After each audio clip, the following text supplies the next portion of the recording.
hear me talk about bullshit anymore. Another Trump assassination happened yesterday, and the man was detained in an attempt on criticized former president on social media. So this is the guy. We have a 58-year-old white man that basically at Trump's golf course.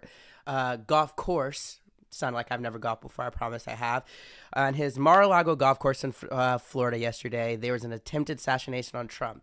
Long story short, basically what the guy did is he was peeking through some bushes and started opening shots, and that's when the Secret Service found him. There's a lot of questions with this. Is why did he decide to do this? How, again, is bringing up those Secret Service questions on the assassination that happened like a couple weeks ago or like a month ago now. I don't know. Everything feels like it was so long ago, but it wasn't. But it's bringing up those questions of like how safe or how good are the Secret Service at their job that you can get to. Let's watch this a little bit, and then let me read through this article before I start giving opinions and stuff. We don't want to stay with this for too long because this is an insane topic, actually. I mean, we should stay with this. This is the A story. But there's just one big question that I want to get to that I feel like this all boils down to mainly.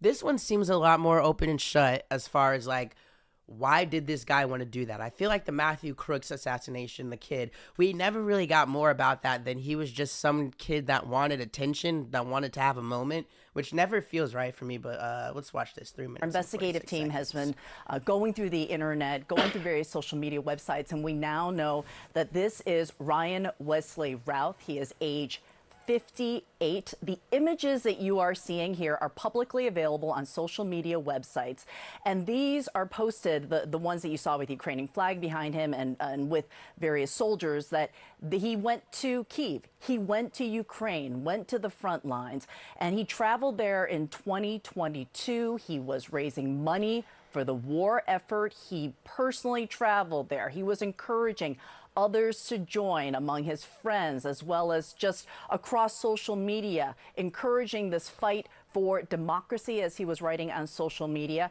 We're also getting a fuller image of who this 58-year-old man is. We know that he had been living in Hawaii as well as in North Carolina. In Hawaii, he was a self-employed, affordable housing builder. He started his own company in 2018 called Camp Box Honolulu, and it builds storage units for like those tiny houses that you see in a lot of urban areas. And those tiny houses, according to an article written about him in the local newspaper, was to help homeless people. In North Carolina, he had been registered as an unaffiliated voter without a party in 2012. Bless me. If you're watching this, stay with me because this is kind of the thing about CNN reporting that I don't like, and why written journalism is way better, because I read this article, I haven't watched this video. I hope in this next minute and 30 seconds they kind of get to the other side, because right now they're painting him as this liberal that's fighting democracy, and that is, he's building these houses for low-income people in Hawaii. He is a big supporter of Ukraine, and he is getting other people to support Ukraine. Not only has he these opinions of himself, but he seems to also care about, making the world around him better, helping the people around him. That's the story that they're painting, and that's what this man is in one sense of the word. But there's another side to him and what he does, and with all these things that they're saying. I hope they say it in this next minute and 30 seconds, but I wanted to pause it right there for all the people that are wondering, why is Garrett, this person that tries to be objective, playing this clearly left-leaning, all the way left-leaning video? The article's not as bad, and I think visual is just always good for people. But trust me, I will not just let them do this without at least putting the other side if they don't. He voted in the state's Democratic primary in March of this year, according to the North Carolina State Board of Elections. And he had contributed more than $100 to Act Blue. That is the website that processes donations for Democrats, and this is according to federal campaign finance records. We also are learning that he did have brushes with the law, especially in North Carolina. There are several incidents, the 2002 incident that you've been talking about with some of our experts on set there, that he was arrested after being pulled over by police and had barricaded himself with a firearm inside of a business. That was confirmed via law enforcement, and also public records confirm a number of cases dating back to the 1990s. He has been repeatedly accused of not paying his taxes on time. Judges have ordered him to pay tens of thousands of dollars to plaintiffs in various civil suits. But, you know, you see the man right there. He at least just looking at that picture, you can understand where his eldest son, in a text message with one of our producers in the investigative unit, told CNN that Ralph was a loving and caring father, an honest, hardworking man. The son wrote, "I don't know what's happened in Florida, and I hope things have just been blown out of proportion, because from the little I've heard it doesn't sound like the man I know to do anything crazy, much less violent." So a very confusing. Okay. Well, first let's get to the skinny. Well, before we get to the skinny, let's get to this little video. This was extremely biased, and I think it is painting a picture of this man as this, like, caring guy that loves democracy, and not only does he love democracy, he wants to bring everybody else to it, and I'm sure he is that, but there's, like, the other side of that where I think he's maybe, let me make sure I'm using words right. I love using this word. I want to make sure I'm using it. Erratic. He's a little erratic, not even or regular in pattern or movement, unpredictable. Okay, so I don't want to say erratic. I'm going to say a word that's, you know, maybe kind of disrespectful because I can't come up with a different word. I'm sorry about that. But he seems like he's a little bit of all over the place, a little crazy, and a little bit of like a raging liberal, which you would see like what a liberal is, like the judgmentalness and everything else, and we'll get to that in more detail. But that's why I feel like this video specifically wasn't good, because I feel like it's only painting one side and making this guy seem reasonable for trying to attack a former president of the United States who is running again. That's unacceptable. And there's no way, I think in this day and age where you can make someone do that and not show both sides of how he obviously has to be a little bit off of his rocker to do something like this. So that's why I don't like this video, but I like this article because it's not as bad. Here's the skinny. All right, 58 years old. His name is Ryan Wesley Ruth. Can you guys see that? Yeah. Ryan Wesley Ruth. And he was planning to attack the former president as he played a round of golf. And he posted comments on his X account linked to him referencing the assassination attempt on Trump at July in Pennsylvania. So, and again, like that video said, skinny again, this guy, maybe it has it here. He basically I say liberal because, and this good guy because built houses for low-income people in Hawaii. He openly supports Ukraine and tries to get other people to support Ukraine, right? And why does all this matter? Because the question to me with this is, why are two people trying to kill Trump? What is Trump doing that is getting all these people to kill him or try to kill him? And you have two ways, in my opinion, that you can look at this when you try to have a big famous figure that is trying to be killed. Is this guy doing the right thing, and he's trying to open the eyes of the American people, and he's trying to show how bad this government is? And because of that, whenever you have whenever you have somebody that is trying to open the eyes of the greater people and go against the government shuts them down. Or there's somebody that shuts them down, that silences that voice. Or do you have somebody on the other side that is running on hate and fear and anger and racism? And the average American person, when they hear that for so long, what does it do? It makes them become hateful, fearful, and angry. And when you do that, you got to become faithful. Are these American people going to become hateful, fearful, angry at the government, which is what Trump is trying to do, and which is why Trump fans, I think, like Trump, because he taps into that hate, fear, and anger? Or are they going to be fearful, and angry at the person doing it? You could take this either way of which you think is happening, but I think that question to me is what I first asked myself when this happened and I heard that he was okay. How does this happen two times? Logistically, of course, with the Secret Service and everything like that, but how does it happen where people are wanting to and people are basically giving up their lives? This guy survived, but his life's over. His life's over. They're probably beating his ass right now to try to figure out what happened to him. And that's, that's America. You do some shit like that. You try to kill a police officer, you're getting your ass beat if you get out of it alive. Former president, same thing. Matthew Crooks, the guy that did it a couple weeks ago, and that was a way bigger situation. He's dead. So it's like, why are people willing to risk their lives to kill this man? Is it some reason because somebody's paying them, something's going on, and and Trump is the good guy trying to open the doors of what's going on in America and the government, and he is this people for the American people, and because of that, they need to silence him, because that does happen a lot in America. You have people that are trying to do the right thing and trying to open the eyes of the American people and maybe a subset of the American people, and then their voice is silenced. They're killed. I believe that, but there's that other side of that as well. I don't want to get like I'm talking about the same thing, but let's read a little bit of this article. I want to read some of the parts that kind of describe who this man was and that one left side, and try to paint a picture of who this guy is, because we did the same thing with Matthew Crooks. And looking back on it, well, let's not get to that either. All right. So this is him on Twitter. You and Biden should visit the injured people in the hospital from the Trump rally and attend the funeral of the murdered firemen. Trump will never do anything for them, he wrote in a post directed at Harris. He clearly did not like Trump. But another thing I think it's interesting to say, and I think it says it here, if not, they're going to say it, he voted for Trump in 2016, but didn't vote for him in 2020. In an April post on X tagging President Biden's presidential account, he wrote that Biden's campaign should be called something like KADAF, Keep America Democratic and Free. Trump should be MASA, Make America Slaves Again, Master. That's kind of funny. Democracy is on the ballot and we cannot lose. In June 2020, Ruth appeared to say that he had voted for Trump in 2016, but that he had since withdrawn his support of the former president. While you were my choice in 2106, I and the world hoped that President Trump would be different and better than the candidate. But we all were greatly disappointed, and it seems you are getting worse and devolving, he wrote. I will be glad when you gone. So let's stop right here. There's obvious, this is Twitter, so I'm not going to be the person to say, oh, something's wrong with him, or he may be kind of slow because he has multiple grammar mistakes.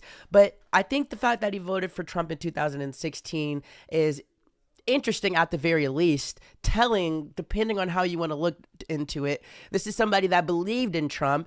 And I think in 2016, a lot of people believed in Trump because he was so different, and he was more on that right side that I was kind of getting into earlier, that side of he's trying to bring us back in to what's going on and the behind the scenes, right? That's what Trump in 2016, now today, but in 2016, it got off the best. I am the one that's going to make this shit different. No one is like me. You need something different. And it was refreshing no matter what. I mean, I was 16. I was way more of an idiot than I am now, so I couldn't even begin to analyze and stuff like that. But I get the refreshingness of it, and I think it's interesting that this guy voted for Trump in 2016. Then in 2020, he just appeared to be done with it. And now 4 years later, this is 3 elections. He's been there for all of them. 4 years later, he is on Twitter doing these tweets, saying these things. He is obviously a supporter of Ukraine. I don't think any Trump supporter in 2016, I would be very curious to see or ask this man how he felt about stuff like that, foreign affairs, Ukraine, America giving money to different countries in war, how he felt about that in 2016. The switch in his mind is very interesting to me, right? Let me make sure I'm staying on focus. What are we at, 20 minutes here? Yeah, let me make sure I'm staying on focus. The switch in his mind is very interesting to me. And then also, it's how vocal he was on social media and how emboldened and impassioned he was by this switch to go and try to shoot a fucking AR at a golf course where Trump is, right? Like, what makes him go through this switch in 8 years to where you go from voting to somebody to trying to kill a president of the United States in 2024? What is the switch in my mind? And to me, I have to just say, I was talking to someone, a younger friend of mine that is in love with Trump. And I'm trying to really get better at just listening and understanding Trump fans, because it's easy to just say that these people are racist and these people are crazy, but I feel like that's not enough, because in their heads, some of them do know that they're racist, but some of them are not racist people, but they love Trump, and just like any Trump fan, they believe everything Trump says. And my thinking is, what is it about Trump today that makes you love him and be so confident in him. And I think it's the same thing that makes people like this guy want to kill Trump. It's that hate and that anger and that frustration that Trump runs on. A lot of Americans feel like, well, a lot of Americans run that way daily, and they feel like other Americans run that way on the daily too. I mean, there is a lot of hate and anger and sadness in the world. But tapping into that of the person is what I think is what becomes the interesting part, because everybody knows that it fucking sucks, bro. Life is inevitably and in its core hard, and it's hard to get that job. It's hard to make friends. Everybody's lonely. Everybody feels poor. But when you tap into those emotions of people and bring that out of people, the question is, what does it make them do? Does it make them feel heard? Does it make them feel like someone understands what they're going through? And if that is the case, then they're going to vote for you. And then that is, I think, a lot of Trump's fans' respect for him and enjoy from him. He looks right into that fear and anger and taps into it, while someone like Kamala and the Democrats are running off of, there's more that brings us together than more that separates us. We should be together and we should love each other. I think that this campaign is going to be in November, no matter who wins. It's going to be obviously a vote for who's president, but a snapshot about how the American people feel. Now, it's the electoral college, and the person with the most regular votes doesn't win, but still, that's going to be interesting. And a campaign of hate and fear and a campaign of bringing people together, because all the policy and everything like that, you want to really, we can have an immigration conversation, and I can talk to you about how immigration is one of the fucking hardest policies for any president to figure out. And every single 4 years, it seems like people, since Bush, since I went back to Bush, I went back to Obama, I went back to Trump's first term, every single time there's something you can say about immigration. That's one of the hardest topics, right? This is about the American people and how these campaigns make the American people feel. Most people are just going to just agree with what their person says on the policy anyways, right? And I'm going on a tangent right now. It's 24:06. I'm going to stop at 24:30, so I apologize for this tangent.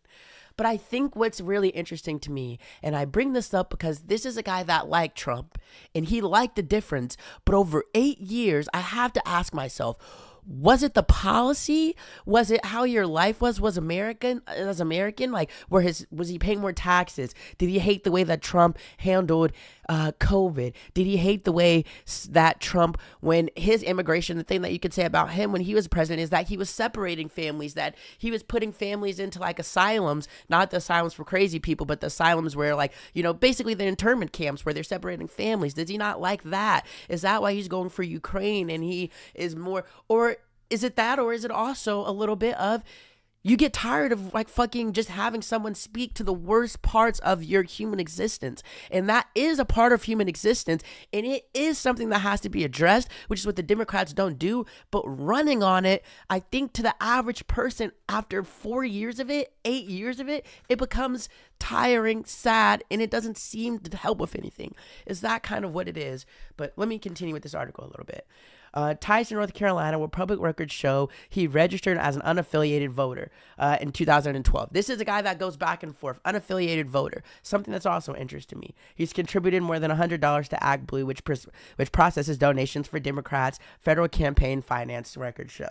Ruth expressed strong support for Ukraine. We already went through that. I am willing to fly to Krakow and go to the border of Ukraine to volunteer and fight and die. Can I be the example we must win? Ruth said in an ex post in March 2022. His personal Facebook account presenting himself as an off-the-books liaison for the Ukrainian government. Let's see. This is all stuff we've gone through, I feel like. Okay, this is, I think, interesting. To go to the other side of how this guy, and I didn't even mention this, this is like an interesting little section of the article to go why this guy is like also a little bit off of his rocker. And the thing about liberals is they're too, I guess with Republicans too, they're too forceful of their opinions and beliefs onto other people. And when you don't believe them or you don't go with them, they turn very nasty, very angry, very, you know, the thing with the liberals, again, that love, bring people together, but they have a lot of hate in them as well too. They just show it a little bit different. And I think this could be a little bit. So, all right. Work has never been about money, rather building frameworks for people who thrive and succeed, Roof wrote on his LinkedIn page. Being mechanically minded, I enjoy ideas and invention and creative projects with artistic flair. The company's website says it uses standard, economical, fast, and efficient construction techniques and materials to produce solutions to our own problems right here on island. So basically, again, getting back, this is for context. He was in Hawaii at some point building like sheds or like low, affordable, tiny homes for people that needed them. Tiny homes. So a Hawaiian man who gave Roof a bad review on Facebook told CNN he was unsettled by Roof's response to the criticism. Salih Levy, owner of a vanilla company, don't ask me what a vanilla company is. I do not know. I told you I'm not that smart. Said he had paid Roof $3,800 up front, not a good business, to build a trailer for his business. But when Levi came to Roof's shop to review his work, it was shoddy. Levi said when he asked Roof to improve the work via email, Roof ranted at him. He just kind of started ranting about, you think because you have money, you're better than me, Levi said, adding that Roof has mentioned having gone to Ukraine to fight against Russia. I kind of decided maybe I should just let it go for the sake of my family. That's the thing. Okay, let me keep going. Records from North Carolina dating back a couple of decades also show that he had scrapes with the law. In 2002, Roof was arrested after he was pulled over by police and allegedly put his hand on a firearm before barricading himself in a business, according to a Greensboro News and Record article that year that cited police. A law enforcement confirmed the arrest to CNN. Roof was arrested after he was pulled over by police and allegedly put his hand on a firearm before barricading himself in a business. Bad business with people, and obviously he has some type of hate for the rich. That is a big liberal thing as well. But you know what another interesting thing is? If you were a Trump fan in 2016, you could also say that you hate the rich and that Trump was... You see how these things connected and how the flow of 8 years could... Trump was running on this thing, and then you see him for 4 years, and then what is it that makes him feel like he's not the person that is going to fight the establishment, fight the rich, fight the way that things that are? Because this is another thing that I feel like I've realized talking to people. The other side feels like that's the side that's lying, upholding the lying, fucked up government. Like everybody, it's interesting that we believe the same things about the other side, but we think the other side is doing it. It's not like we have like these differences, like where I feel like if you were watching Mitt Romney and Barack Obama and you had two people who were having a conversations over the differences of them, it would be like, it's easy to see where we disagree and why we disagree and to put analyzation into that.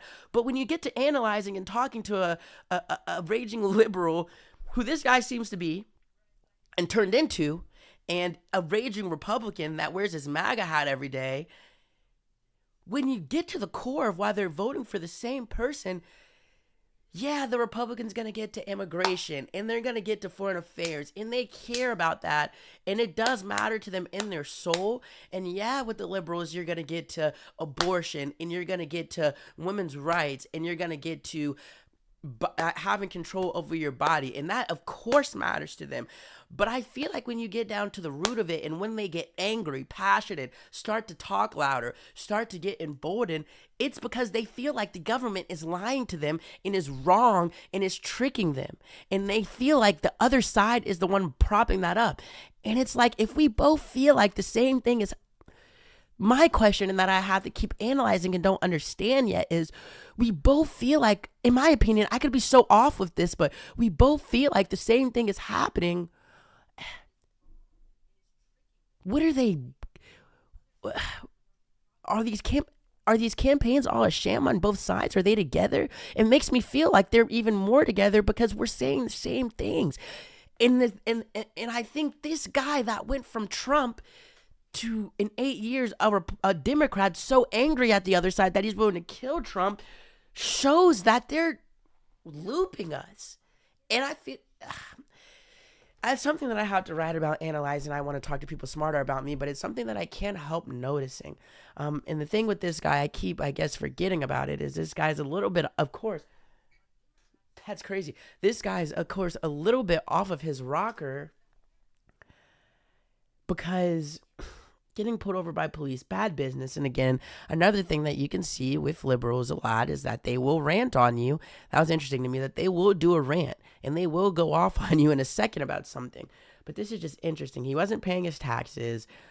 He committed an offense related to a worthless check, though the case was dismissed. Separately, judges have ordered him to pay tens of thousands of dollars to plaintiffs in various civil suits. Ruth's eldest son, Oran, told CNN via text that Ruth was a loving and caring father, an honest, hardworking man. The Sun wrote, "I don't know what's happened in Florida, and I hope things have just blown out of proportion, because from the little I've heard, it doesn't sound like the man I know to do anything crazy, much less violent." That's obviously not true. He would do something violent, but I can see him saying that this doesn't sound like his father. This situation, I guess, is just crazy. And I guess with the question of the Secret Service, I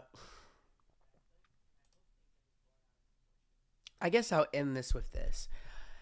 Not end with the Secret Service conversation. Golly, that must be a fucking hard job, and I don't know how you stop all of these things from happening. Some of these things, I mean, I don't know. This is the Secret Service question is about something that is way above my pay grade in my mind ability at this moment in time of just what I know. I'm not mad at the Secret Service for this because I don't know how they stop it. This is like a guy that just woke up and like went to. There's more details that came out, but it's like trying to stop like this is, I guess, predicting the future in my head. And I guess maybe the idea of the Secret Service is that they're able to predict the future or see where things could happen and then put in things to place where that doesn't happen. But this one doesn't seem crazy to me. The Matthew Crooks one was obviously disgusting. You have to be able to plan that out better. But this one is like, shit, the job is hard, you know?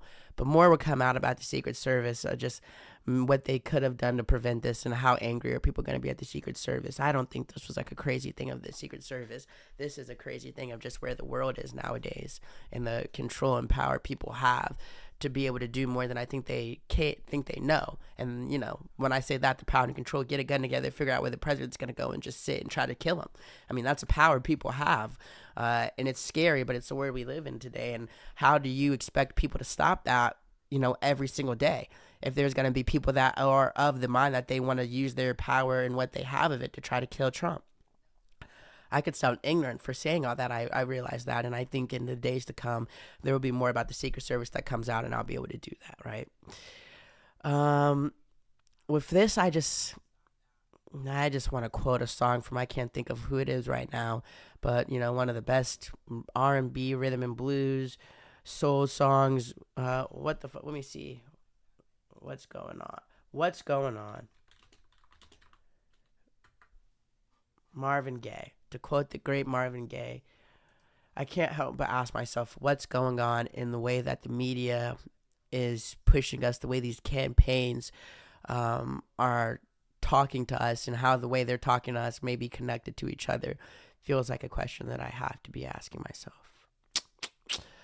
All right. Let's move on to what's next.